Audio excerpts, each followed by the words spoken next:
So, current report has. We got a lot of news to get to, including news on MLW. As you guys know, I have a bit of a tendency to,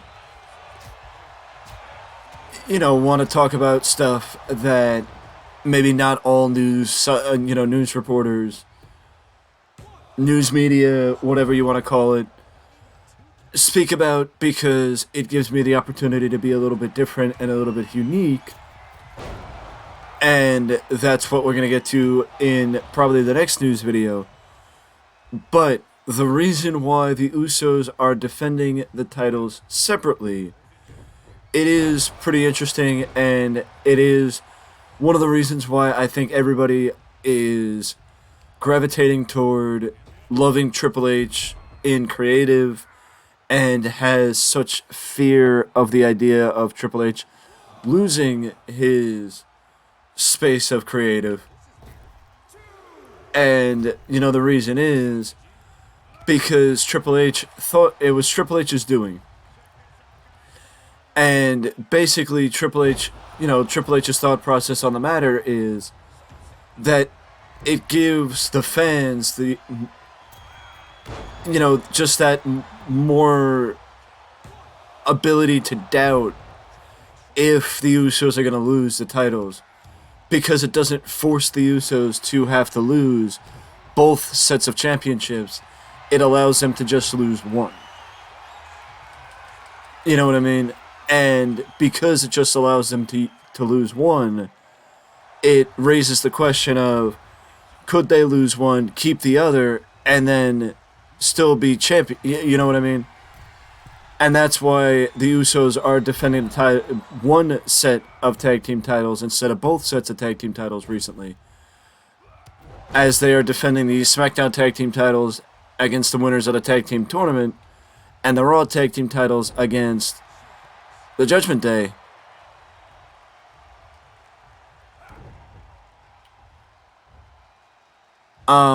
It is an interesting turn of events, but at the same time, it does show how detail-oriented Triple H might be regarding the fact that basically it's something we don't even think about.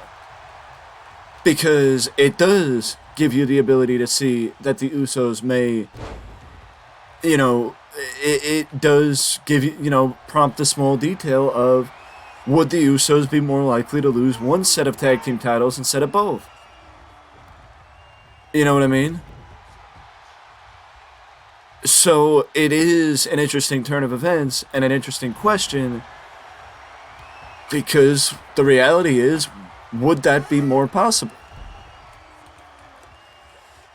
I think the answer to the question is yes. I think it would be more possible for the Usos to lose one set of tag team titles as opposed to both, because it puts the doubt, in people's heads of, have the Bloodline lost the momentum? But they didn't completely lose it, because they have one set of the titles but not both. So I do think there's a possibility that maybe the Usos drop the titles to the Judgment Day, but at the same time, I don't think that they're going to drop the titles to the Judgment Day, because I think that the title change happens after WrestleMania and after Roman Reigns loses the WWE, the Undisputed title, to add to, I think Roman's loss is going to be what starts prompting the suspicion that the Judgment Day is not going to be where they are now as far as the premier measuring stick within WWE. And I think that, things will be different now. Or things will be different after WrestleMania. You know what I mean? But I'm not saying that Judgment Day or whoever wins the SmackDown side would not deserve the tag team titles. I'm just saying that based on current circumstances, I think the Usos drop the titles after WrestleMania, not before.